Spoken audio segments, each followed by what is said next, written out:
In 3, 2. Okay. So welcome everyone to this episode of Language Learning Around the World. This is interview number 16. Please like, comment, share, and subscribe. And I'm really excited about today's special guest, Teodora Janković, Serbia. She is a pronunciation and accent coach, and her business is called American Pronunciation Training. She has a master's in applied linguistics. She's been teaching for about 6 years, and she has a website and a YouTube channel. Both are called Toda Janković, and she's very passionate and very knowledgeable, and I'm excited about learning about her experience and insights and expertise. So welcome, Teodora. Thank you for having me, Jeff. So tell us about yourself. Who is Teodora? Well, I don't like the titles, you know, the traditional ones, but if you want it that way, that's fine. I mean, I know that everybody does. I'm a mother of a soon-to-be 3-year-old girl. She's a beautiful young lady, very active. And I'm also a wife. Almost forgot that one. And a dog owner. Language teacher, pronunciation coach, and business owner, and an entrepreneur. Wow. Yes. Very busy. Very busy. So how did you get into teaching English? What led you to become an English teacher? And you know, what other jobs have you had other than teaching English that may have influenced you to become a teacher or helped you? Well, I've always wanted to become a teacher. And I knew that when I was back in elementary school, around 3rd grade, when we started learning English in school. And I was the one to explain some difficult grammar points to my friends and family. And so I discovered that I really like languages, and I loved how English is rich in terms of words, you know, even though I'm not very rich when it comes to vocabulary, but I liked how they're very quick. Your guys are very, very quick with creating or coming to define some new things, you know, especially when it comes to dealing with the social situations. For example, I don't know, internet or selfie is one of the words, you know. Right. So that's not words something that are borrowed often as well in other languages. What do you mean by borrow by other languages? Borrowed, like in Korean, they'll say selfie. So often social words or technical words. Yes, social and technical words. Instead of being translated, just get borrowed from the original language. So, you know, in English, we have borrowed a lot of words from French, like cul-de-sac. Instead of saying a round area at the end of a road, we just say cul-de-sac. Or kimchi, a Korean food item. Well, yes, it's a Shakespeare legacy, I believe, right? Yeah. Inventing words. Yeah. When you can't think of a word, you invent one. Yeah, and I also we talked about this before we started recording. You've achieved an amazing level of fluency, accuracy, you know, near native ability in English. So tell us about how you did that, and what helped you, and what could help teachers with their learners and learners on their own. A lot of people might be surprised or even disappointed with my answer, but the answer is teaching yourself or others. It's what gets you there. So the method is called rubber ducking. So Right. you put a little duck on your table and Okay. on your desk. If you don't have one, you get one, or you get someone you can teach. Yeah. And then you start, doing it. And once you do that, once you once you're concerned about how you can help someone who is only one step behind you, and Okay. once you stop worrying about what all the experts will say about your English, Right. is when you start developing yourself and when you start sounding like yourself. Right. So that's the thing. When we help others, we help ourselves. Well, yeah, I was just thinking while you were talking about that in traditional schoolhouses, all the kids would be together and the older students would help the younger students. Not necessarily for language learning, but for other other subjects. But yeah, definitely teaching what you're learning is a really important Well, thing. yes, learning is not only like it's not lifelong. It's just it's Right. also life wide. So we have so many things to learn from others that are not only connected or regarded.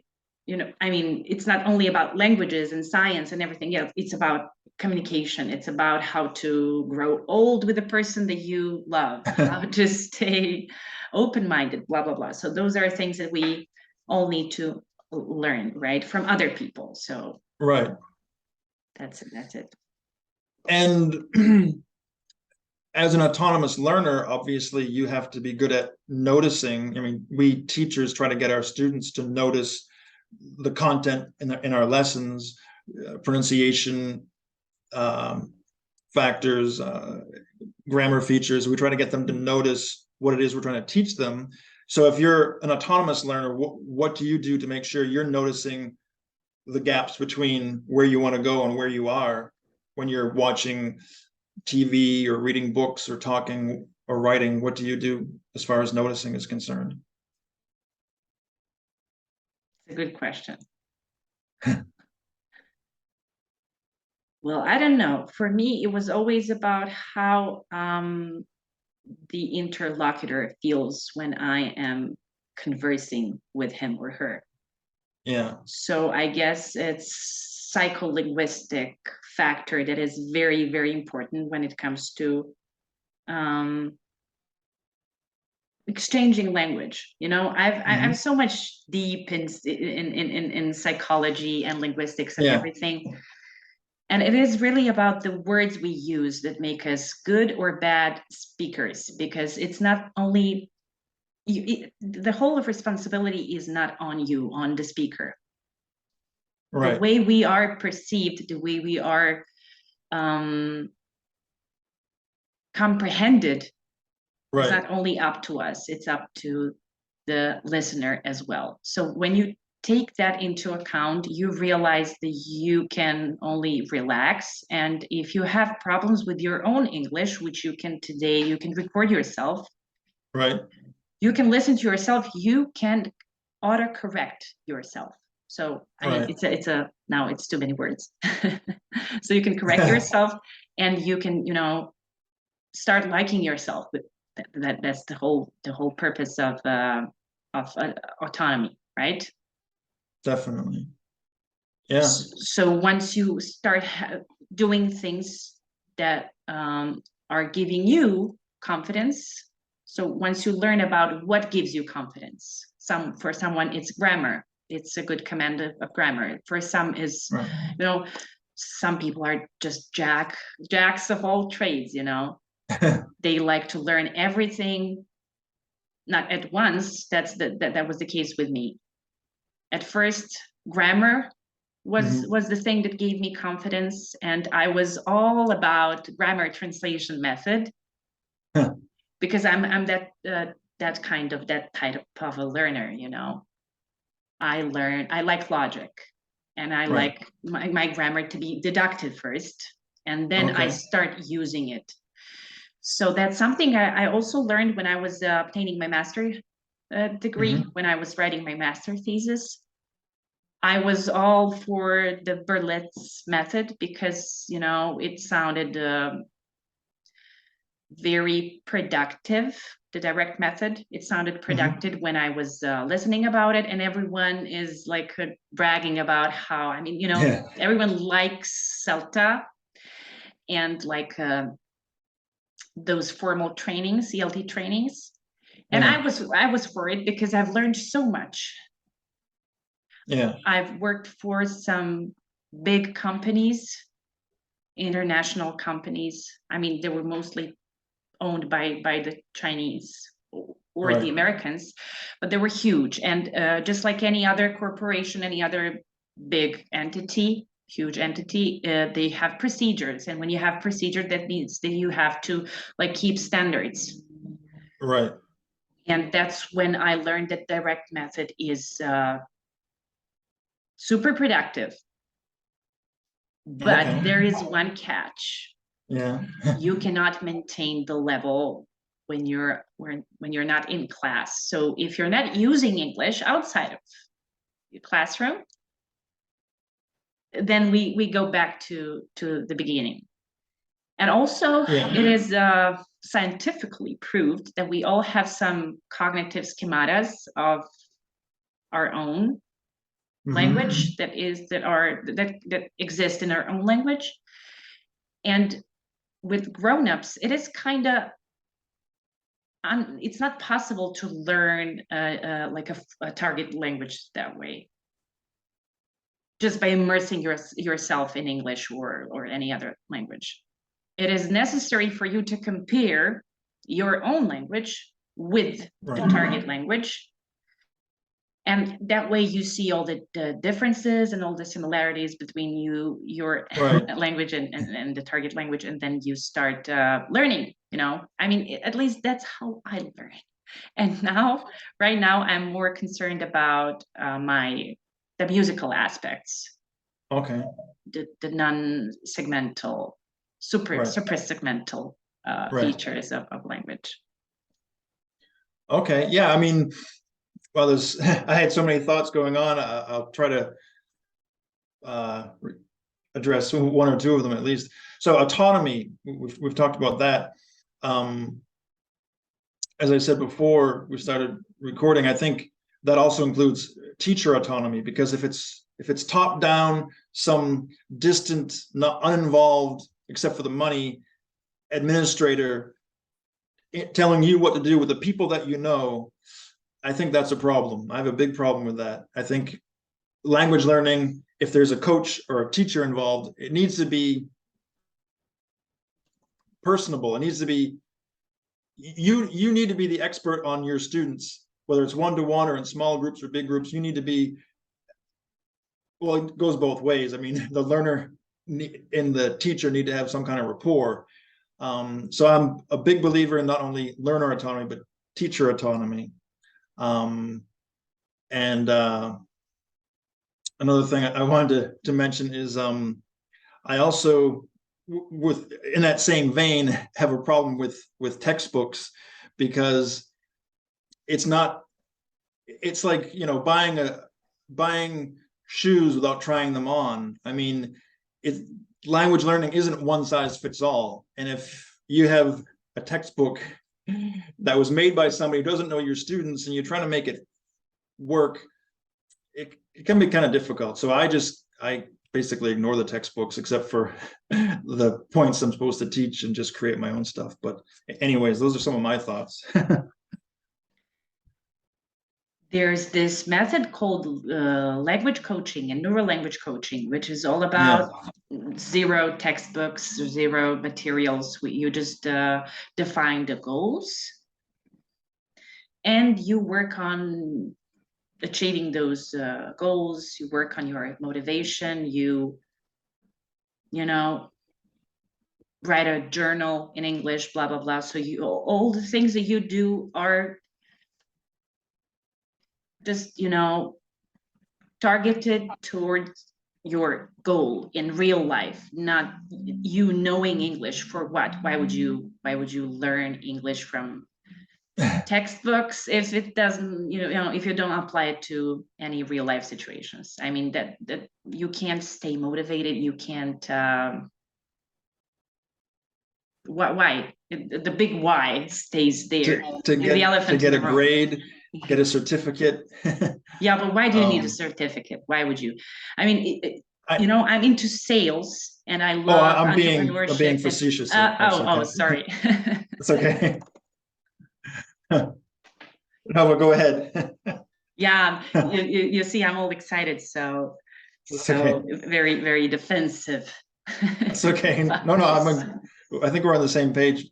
But so go back to your master's. You were talking about that, and tell us a little bit more about that experience, if you don't mind, in applied linguistics. Sure, it was a personal challenge because I fell in love with my college the minute I entered the building because of their values. They value technology, practice. So we all knew that when we first came in, all of us, we all knew that it's going to be something that doesn't exist in my country.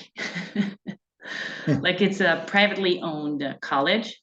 And the main value of it was that we were supposed to get practical knowledge before we go back and obtain like a diploma. Right. So since I didn't have a day of practice in my field, I decided that I'm going to do exactly what I did. So I'm going to obtain master's degree in linguistics, applied linguistics. And that was also something that I wanted to do a long time ago. My story is pretty much complicated. How much time do you have? No, that's okay. Because I wanted to go to a high school because I come from a remote village in Serbia, and I wanted to move to Belgrade to go to a special school, like a philology special high school. I don't know how to name it. Okay. And it's actually for gifted kids, for gifted teenagers. And I did great on the exam. In exam, so my mother didn't want to let me, wouldn't let me do it, and my father was, the big city is not for you, blah blah blah. So I didn't do it at the end, but that was my big wish. So yeah, the most important thing is that this story has a great plot twist. I'm here now, so we're all safe. And you have your own business, American Pronunciation Training. Tell us about that, and your website and your YouTube channel. And I think you have a book too. Yes, I do. It's in Serbian, and APT is in English. It's all English, the direct method, guys. No, what I think is it's the best way to teach pronunciation is through the direct method and through English only or English mainly method. So that's what I figured. But also, if you are familiar with the context, if you share the language with your students, then you should use some Serbian as well. Why not? And when it comes to other programs that I have, they're all in Serbian. And I haven't had the opportunity to actually collaborate with Serbian clients. This is my first time, my first year doing business with my own folks. So, so that's it. I don't know what I can't do, sales pitching now. That's okay. So I know you focus on, obviously by the name, pronunciation, plus you have a lot of videos in which you talk about pronunciation. So why is that your niche there, pronunciation, and why American pronunciation? I like American pronunciation since I'm an American. Rubber ducking again. So that's something that I really wanted to do. That's something that I really wanted to perfect. And also my plan is to potentially move to America or Canada. Okay. For work and study. Why not? Yeah. And that's it. I love the culture. And I love how you guys say culture. Is that culture, right? Is it culture or culture? How do you say it? I say culture. Culture. I mean, there are different American accents. I know one of your or your slogan is making the language merrier, right? Yes. So for me, I'm from New England. Actually, in my grandparents' generation, the accent was a lot stronger. So it was similar. It was non-rhotic for a lot of people, like ka and culture and where are you, that kind of accent. But as far as Mary, so there's Mary, the woman's name, and marry, a man or woman marry, and then Merry Christmas. For me, there are three different words. Mary, Mary. But for some people, some Americans, it's all Mary, like the girl's name. So that's just one example. But there are lots of different American accents and dialects, but that's just one example of a difference. I love it. Actually, you got me thinking about those. So to marry someone, it's not it's like what is the how do you For me, Marry is marry. Marry. And the woman's name is Mary. And then happy, like Merry Christmas, is Mary. But for some Americans, it's Mary, Mary, Merry, Mary, and Marry, Mary. For some Americans, it's all the same. I think maybe on the West Coast, but so well, and one other changes. Go Sorry. ahead. Go ahead. Language changes over time, and it's great if you ask me. I mean, it changes for lots of different reasons. Yes. One little other American tidbit, and then we can talk about Serbian. I'm from the Northeast, and there's one word that you can use. There are other factors, but there's one word that can distinguish someone from the Northeast, meaning New York State and New England, and the rest of the country. Do you know what that word is? AUNT. For us, it's either aunt or aunt. For everybody else, it's aunt, like ANT. So if I hear someone saying aunt, I know they're not from even if they have a so-called neutral accent, I know they're not from New York State or New England. If they do say aunt or aunt, like I do, I say aunt, then I know they're from the Northeast. That one word is a giveaway there. Anyways. Yeah, well, the sounds are very similar, and it's difficult for me to distinguish. I'm listening to you now, and it's difficult. So is like pretty much like Serbian aunt. Did you say aunt or? I say aunt, yeah. Aunt. Aunt like father. Aunt as in father. Okay.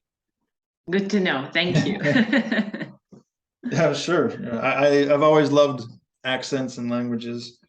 So I know very little about Serbian. I learned that it is a dysgraphia, it has two different alphabets. And it's an SVO language, subject, verb, object. And we've borrowed at least cravat and vampire, Tesla as a name. I don't know how we use it other than that, but cravat and vampire from Serbian or Serbo-Croatian. So Croatian. I don't know why I keep saying creation. Serbo-Croatian. So what can you tell us about Serbian and L1 interference for Serbians learning English, or maybe problems someone learning Serbian as a foreign language would have? What can you tell us about that? I know that's a lot, but maybe just take 2 or 3 minutes. Well, if you compare it to learning, for example, if you compare Serbian and Chinese speaker, I'd say that it is much easier for Serbs to learn English because of the subject verb object construction, the syntax, and all the international words that we have, you know, that come from Latin and Greek and all the other languages, European languages. Right. So it's okay. I guess everything is okay. It's just, you know, there, except for pronunciation. So I figured that was my biggest problem when it comes to English. Yeah. You know, at one point I started pronouncing O as O, no, and so on and so forth. And that's it. The two like alphabets that we have it because two brothers had a fight in Middle Ages, during Middle Ages. So they said, from now on, we're doing this All way. right. And yeah, so that's why that's how we have Croatia and Serbia today. And that's it. It's basically Latin and Greek. Okay. It is what it is. So, you know, for example, for me learning German, I have studied German. I don't speak very much, but you know, there's the issue of, or for an English speaker, a native English speaker learning German, there's the issue of declension, all the different articles, not just an and the, but you probably have an idea what I'm talking about. I think there's a lot of inflection in Serbian, but or learning Korean, for them, the way you address someone with more or less respect, with familiarity, or if they're, you know, a child, it depends on the verb structure. So there are different verb forms. There's formal, polite, informal, polite, etc. So that's complicated.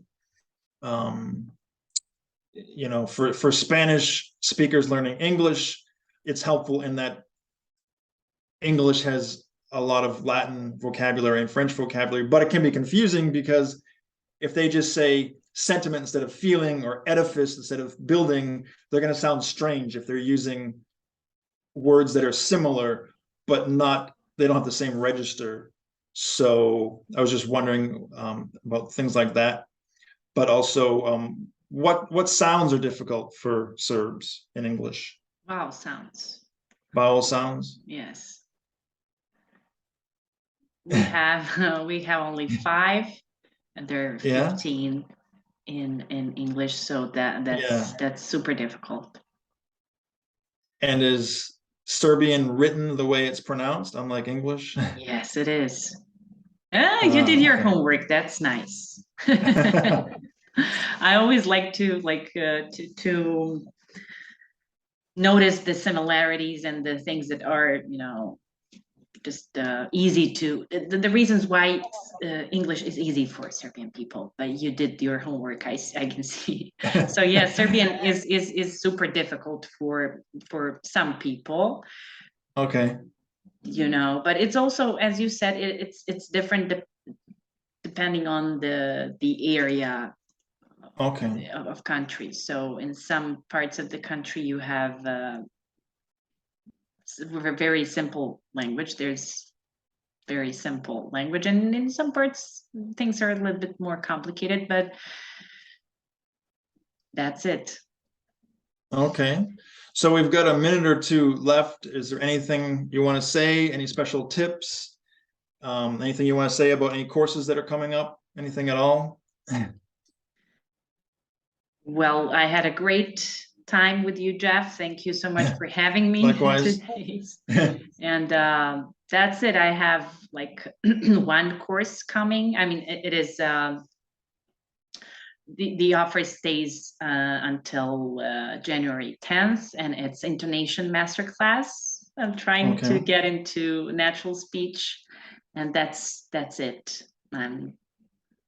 The American pronunciation training is in April. Yeah, I'm very much improved. You can tell. Yeah, I would love to work with entertainers, obviously. Okay. So yeah, I know that a lot of people are, they feel anxious when speaking, and I feel that it's my duty, it's my responsibility to tell them that it's not only up to them how they will be perceived. That's the only thing I want to say for the end of this conversation. So relax, Jeff. Even when if you speak Korean, just don't fall for some things that are not up to you. Right. Speak, because that's why we have languages, right? To exchange. Yeah, and that's my goal now with languages that I'm learning is communication. I was going to say my main goal when I was studying Korean with my tutor was just to talk to her. Sometimes there were things I wanted to say and I couldn't. I said, well, I'll tell you next year when my Korean's better. And I was serious. So, but another thing was there's the idea of linguistic competence and then communicative competence. And I think that's what we're talking about is it involves more than one person, and it involves more than just language. It involves personal skills and body language and so on and so forth. So, thank you so much, Teodora, for sharing your experiences, insights, and expertise. The links to your YouTube channel and website, Toda Janković, will be below, and plus I can put one or more links to your videos on your channel in this video. Thank you everyone for watching. Please like, comment, share, and subscribe. Good luck. I'm Jeff Buck, and I'll see you next time. Bye-bye. See you.